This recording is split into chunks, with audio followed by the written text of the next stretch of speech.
Well, hello there and welcome to the Fourth Estate on View Sasa. My name is Waihiga Mwaura and this is the show where those who cover the news come to discuss how the news was covered. Very grateful to have two distinguished gentlemen in studio here with me, worried that they might hijack this interview, but nevertheless proud to have them here. Far right, we start with Salim Amin, Chairman, CameraPix, World Economic Forum, young global leader, so many titles, and a talk show host as well. Welcome to the program. Thank you for having me. It's great to be here. Koinange, familiar face, Emmy and Peabody award-winning journalist, best-selling author, talk show host. Need I say more? Welcome to the program as well. Thank you so much. Yes, thank you for finding time to be here. No, it's a pleasure. Good to see you as always, Jeff. Good. As always. Kenya's go to the polls in the next 2 days. The IEBC is the referee in this particular election. Has Kenyan media kept the IEBC accountable, honest, in light with everything that's happened over the last couple of months? I don't think so. I don't think the Kenyan media has done service to the Kenyan people. I think since 2008, the Kenyan media has been on the back foot, has been trying it's been trying to please everybody and trying not to be the spark that sets off another round of violence like we saw in 2008. And as a result, they've been tame and meek and not really covering the stories. I think people are turning to international media to find out what is really going on in Kenya, because the local media doesn't seem to be giving that information. And we have to give more credit to the Kenyan people that they will be able to understand when we tell negative stories. When we tell, as long as they're backed up by facts. Otherwise, they're going to turn to social media, which, as we know, what has been happening. is full of fake news. Yeah. Jeff, Kenyan media, when you compare it with other African media, has been described as independent, robust. But Salim is calling media weak, timid. How do you respond to that? Well, look, maybe our standards are so high, higher than much of Africa, that we set ourselves on a pedestal, and we have to account for that. And I agree with Salim when he says we've been timid and we've dropped the ball, because I think the days of real reporting. When was that? Well, look, when I started out, maybe 20 years ago, let's say, 15, 20 years ago, real reporting, real stories, real news in real time. Those days are gone. Gone, why? Because social media is leading the agenda. And conventional media are afraid to take that ball and run with it and own it. We're so timid about it, afraid to tell it like it is. I don't know what it is. I don't know why intimidation. I don't know whether it's the schooling or the education that's faltered along the way. But journalists now just want to be seen on TV for the sake of it. And on social media. Yeah. And especially. And one of the problems is, just to build on that point, is that we can't compete in terms of time. In the old days, we'd have time to do good stories, to actually investigate, to get our facts right. Now we're trying to compete with an animal that is on 24 hours a day. People are tweeting. Young people have this very short attention span, so what they see on social media, they think is the truth, and they don't want to verify it. And we can't seem to, we have to relearn how to tell stories that will grab the attention of young people, but also be factually accurate. And turn it around in real time. Exactly. Turn it around. And Salim, before to buy your argument, is that the reason why Dr. Roslyn Akombe, IEBC commissioner, she resigned last week, Wednesday, I believe. She broke the news to the BBC, not to a Kenyan media house. The first media house that got an exclusive interview was the BBC. What does that say about our media? I don't think it reflects badly on media. I think she wanted her message to go out to a global audience, and the Kenyan media is not a global audience, much as we'd like to think. That's not how Kenyans Online saw it. Kenyans Online said local media compromised, international media. No, I think she wanted this message to go to a bigger audience. The BBC is still a massive organization. A lot of people see it. I think she's also, her making that statement or interview to the BBC reflects on what we just talked about, which is that she also doesn't have faith in the Kenyan media. She didn't have faith in the IEBC and the system and what's going on. But she also, that by reflection, doesn't have faith in the Kenyan media to tell this story properly. But to give credit to Dr. Akombe, that same day, she was quick to give interviews to local media. Yes. We did a Skype with her that same night. Yes. So maybe she didn't have that much faith, or she wanted that global audience thing, but she did grant us interviews, which is great. She could have said no. She could have said, you know what, I've already talked to the BBC, I'm now talking to NPR and VOA, get it from them.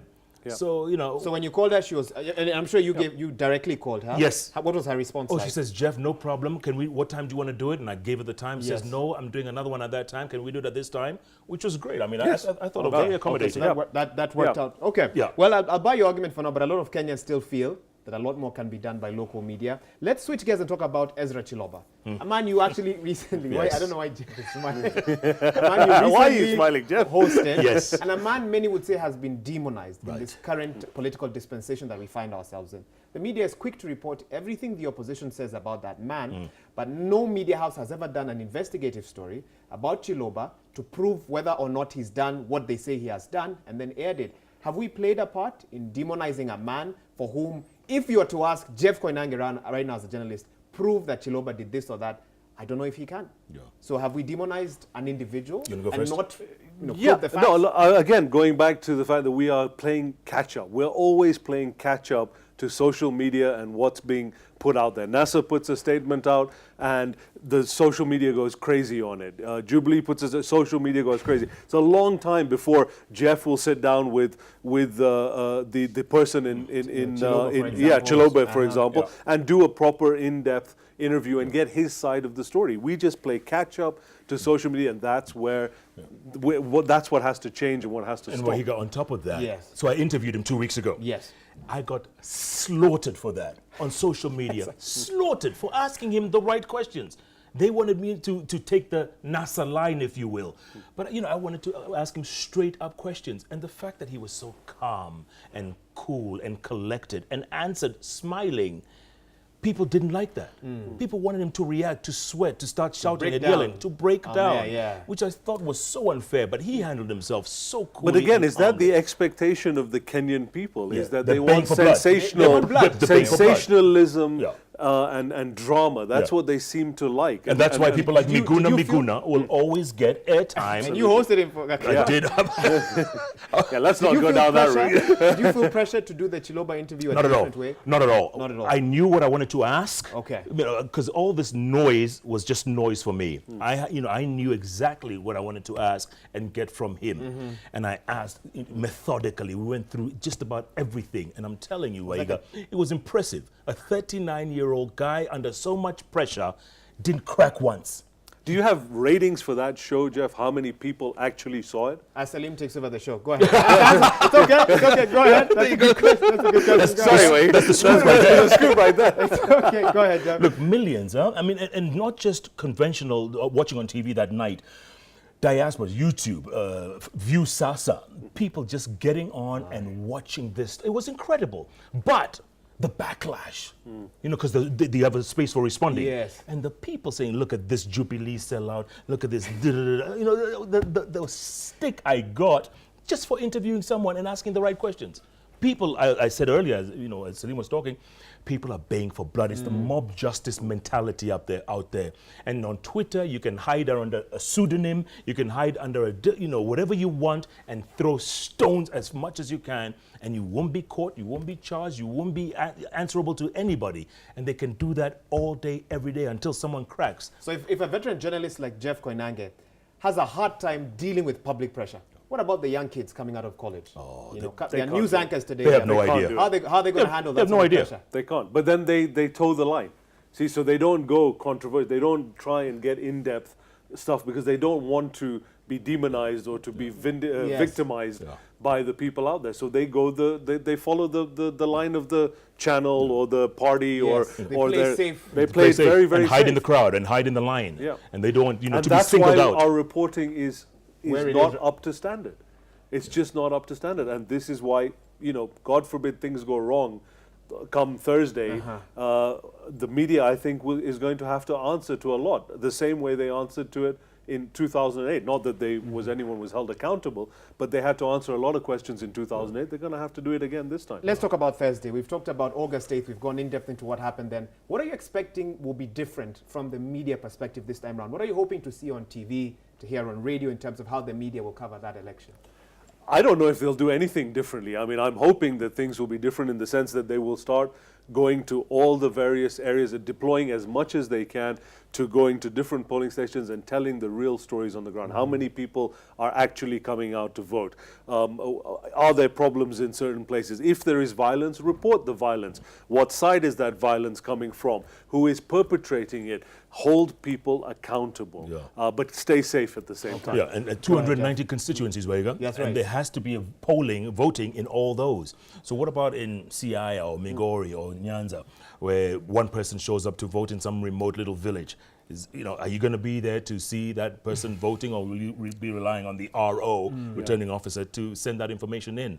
And of course, the riots. There will be some demonstrating. There will be some stone throwing, and there will be some backlash. Yes. So I'm sure, Jeff, you've been privy to some of the discussions by media owners, I'm assuming, Yes. in terms of what they plan to do differently this time around. What are you hearing from the media perspective? What do you think the media are hoping to do differently this time around? Look, other than hopefully reporting all day long on breaking, rolling news, developing, this is developing story, this is what's happening, this is that's happening, and not stirring emotions. I think that's important. Where is the line between reporting the truth, facts, and stirring emotions? Where is that thin line? Well, look, the thin line is... How do you make that judgment call? Okay, if, let's say in Nairobi, 3 people show up and they just throw stones at some police car, empty police car, and the police are elsewhere, they throw stones at it. Don't say that the riots broke out in the capital. That's sensationalizing. That's just 3 people throwing rocks. That's right. That's not right. It's not fair. If you want a story, that's not your story. Say that, at least 50% of Nairobi showed up on this day, and you show the lines, you show, the orderly line or whatever it's going to be, show that. Don't go out of your way to get those 3 guys to throw stones at the unmarked. That's the job of the international media. They're going to be looking for those 3 guys throwing the stones. Okay. Because that's what they're going to be. For them, they need the big story. And to justify their being here. Exactly. And the expense accounts that they've got, they need to justify that by showing action. Okay. And that is going to be their story. The Kenyan media has a big responsibility to actually tell the real story of this election, whatever that may be. Okay. This actually wasn't part of my questions for today, but it's come up now. I believe both of you have had a chance to work for international media in other countries. How do they cover elections in their home nations? For example, how does American media cover an American election? How do you compare that with how Kenyan media covers a Kenyan Badly. election? Badly. Yeah, they all do. Again, the media is compromised everywhere in the world. Everywhere in the world you look, media have take sides. If it's in the UK, there's certain newspapers, certain media houses that will be for the left, others will be for the right. The Republican and Democrat, strong media in the US. So everyone takes sides. But they declare their sides. They do declare them very openly, and maybe that's what we need to do here, to say, listen, whatever, I'm from this side, and I'm from this side, and that's what you can expect. Maybe that might work. Yeah. Don't pretend. Yeah. Because an American election is a show. They want to showcase their country, and they go out of their way to do that, to show that, this is America, the land of the free, the home of democracy. And as tainted and as painful as it is, and look at that last election of theirs. Yes. It was so messed up. Do you see anyone complain other than the Russian investigations or Yes, this and exactly. that? But couldn't it? I mean, it could have been ugly. Yes. Hillary could have said, you know what, this is stolen. This is I'm going to the Supreme We're going Court. to the streets. Yeah. Correct. And the streets. On the Correct. streets. Yeah. But that media, they kept that contained. Despite what they got in the end, they kept it contained. With us, I don't know who we're trying to please, but it's not us. It's not us. And this is the only country we have to report on. We can't, we're not going to run away to some other country. So if we mess it up, we mess it all up. And who's going to live here if we mess it all up? Exactly. I want to read a quote by Victor Bure of the Media Council. In an online article, he stated major challenges facing journalists, personal failures, inadequacies in media houses, owners and advertisers who meddle in the news, fake news, and even structural challenges as well. The question that he asked is, all the problems we're seeing in media right now, is it a sign of, 1, media capture? Is it a sign of impunity among journalists, or simply professional and policy gaps that have pushed the media in Kenya to perform below par? Where is the big issue with Kenyan media? And if we're supposed to be here, you're saying we're supposed to be here and we're not there quite yet. What's the big issue? Why that gap? I think for me, it's the training. For me, it's training.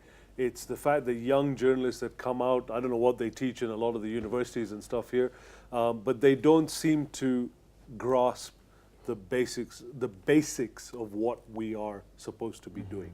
That is just my personal experiences. I think there's some great talent in this country in terms of journalists, but they just don't get they just don't get what it is that we do and what we're supposed to do. And they're also afraid of failure. And once they get a job, they want to stick to that job, and they'll do whatever it takes to retain that job. And that, to me, is problematic. Job security is one, but the basics that we learned in journalism school, the who, what, why, when, and where, and how, that's not taught anymore. The kids are coming out raw. They're raw, and they think they can learn on the job. That can happen in certain places, very unique places. It's not going to happen to all of them. So they all think, oh, you know what? So-and-so had a scoop. So-and-so is trending #1. I can do that. I can do that. And, you know, it doesn't work like that. It does not. So, you know, you have to go back to basics. And basics is real journalism done by real journalists, not couch potatoes or these kids sitting in a room somewhere. Armchair journalism. Exactly. There's a lot of armchair journalism, and that's affecting the rest of us. It gives us all a bad name. And as much as we try to conform to those standards of real journalism, these guys come in and they do this, that, the other, and everyone, you know, all the traffic shifts their way.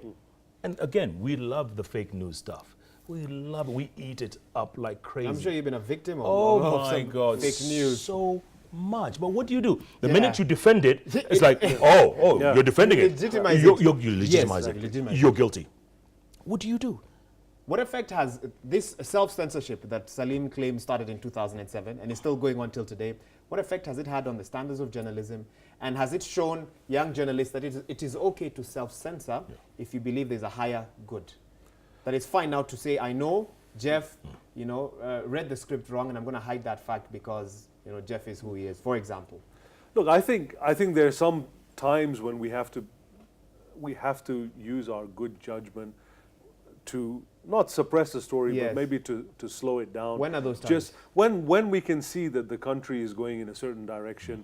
Like in 2008, you know, we fanned the flames of the violence, and that's when we should have stepped back and put out this message of peace. Are we in that and same reconciliation. place right now? I think we're very close to it. Okay. I think we're very close to it, and so we need to make sure that we are not we don't hide the news, we don't suppress the news, but we can actually, because we are the gatekeepers. And we're supposed to be the gatekeepers, and that doesn't mean that we censor or self-censor ourselves, but there are times when, you know, investigative journalism is dying in this country. The likes of John Allen Namu and stuff, they're fighting a lone battle, you know, and Westgate, for example, what has happened? So we did this big expose, you know, we saw that there was all these things that went wrong with Westgate. What's happened? And this is very, very depressing for a journalist. When you've done all this hard work, you put your life on the line, your career on the line, and at the end of the day, nobody's held accountable. And people move on. You know, and people just move on, and you are actually left holding the bucket. Correct. You know? Well, a good example would be 9/11 in America. People were jumping out the towers, left, right, and center. American media didn't show any of that. They refused to show any of that. Why? Because it would have raised temperatures. It would have shown America in a bad light. It was terrible. If you were there on the ground, and a lot of my friends were telling me, people were jumping out of windows. Again, the wars in Afghanistan and Iraq, you didn't see body bags. You didn't see American soldiers. Yes. You didn't see them. You heard later on, you know, attack here, terrorist attack there, bomb attack this. You never saw anybody's body bags or coffins. It was deliberate. It's deliberate. But I'm sure they get some flack. From the State Department and et cetera. Absolutely. Absolutely. But us, you know, we have no breaks. Okay. And we have no boundary. I mean, also, I mean, you know, Victor's quote and the media council's role. Again, how much of that role is, how much power do they have? We don't have like an Ofcom or somewhere like, you know, someone that regulates the channels and what they can put on, someone that listens to the vernacular services and really monitors hate speech and what people are doing. We don't seem to have those checks and balances internally. And we're the only people that can do our own checks and balances. I don't believe in government putting checks and balances in. We need to be responsible enough to be able to do that ourselves, and we don't seem to have that mechanism. That should be something that we should work on for the future. So if mainstream media is facing various challenges that prevent it from being able to tell the truth all the time, is the savior of the truth bloggers, alternative media? Are they the ones who will ultimately rescue Kenyans in terms of knowing what actually happened in particular circumstances? What do you see as their future? I don't think so at all. I mean, no, not at bloggers. Again, armchair journalists. You know, you're not out there telling the story. I mean, there may be one or two, by the way. It's not all of them. Okay. There may be some really exceptional ones, but you can count them on the fingers of one hand. And they're not going to be the one. They don't know the story because they don't know how to tell the real story. They will tell you the surface, but the backstory they'll leave out, because they have to turn around that blog right away because viewers or listeners They need or to viewers, get those clicks happening. exactly, when immediate clicks, so that the advertiser can say, hey man, you got 1 million clicks, I want that guy. And that's it, quick turnaround. It's a factory. It's a revolving door. But I also think we can't dismiss them. We can't dismiss the vloggers, the bloggers, the people on social media. I think we need to somehow bring them into the fold. I think there's got to be a way to work with them, because all news, breaking news that's reported now is reported by citizen journalists. There's very rarely that there is an actual media person on the ground when a riot breaks out, or an explosion, a terrorist attack, stuff like that. It all comes from citizen journalists. Somehow we need to be able to bring that content in, put our own journalistic take on it, and turn it around very, very quickly, and get people's faith back in the media, that they've heard something and they say, oh, let's go to Citizen and just check if that's actually fact, and let's see if it is on Citizen or NTV or KTN or whatever, one of the established media houses, then it must be true. So there has to be some kind of synergy. I think so. I think we need to work, because there are eyes and ears on the ground that we can't be everywhere, but somehow bring them in the fold, and also work with them to teach them a little bit about the responsibility. Unfortunately, our time is almost up, but before we wind up, 1 or 2 words to describe the future of Kenya's media. Jeff. Look, the future is bright, and I've covered events across Africa. I've been to 47 out of the 54 countries. Salim's probably been to more, believe it or not. And I've seen journalism over there in other countries, and we are at a different standard. The journalism in Kenya is a different standard, and we hold ourselves to a very high standard. We just have to account for the things we do and be held accountable. And remember, at the end of the day, it's all about truth. It's all about facts. It's all about the 5 H's and the W. Who, what, why, when, where, and how. Bottom line. And it's not turning around a story in 90 seconds. Take your time. You don't have to be first to be right. You don't have to break the story. No, you don't. I mean, are you going to get a prize for that? There is no prize for breaking a story, especially if it's wrong. Take your time, tell it right, even if it takes a few more minutes or hours or even a day, as long as you tell it right. That's the bottom line. Okay. Salim? No, same thing. I think that the future is very bright here, but I think we've got to really, like I said earlier, find our own regulatory process internally. We've got to invest in training and making sure that young journalists can learn from the likes of Jeff and others, and get their experience and the benefit of it. And as he says, not wrong for long has been the motto for many news broadcasters. But you can't be rushed. We live in a world where everything needs to be done instantly, and I think we just have to take a step back, analyze the stories, put out proper stories that will hold people accountable. Let's not stop. Right or wrong, government, opposition, doesn't matter. All of them are accountable to the people of Kenya. Okay. And we have to be the voice of that people. Okay. Exactly. That's how we unfortunately have to wrap up this very engaging discussion. Salim, thank you very so much. A pleasure as always. Appreciate it. Jeff, I A appreciate pleasure as always. So much. Good to see you, man. That's always a as pleasure, they my say brother. goodbye to each other in the way they only can. That's how we wrap up the 4th Estate Review. So keep it here. We have a fresh new episode every day. And many thanks indeed for staying with us. Time now for a short break. We've got so much more on View Sasa. Stay tuned.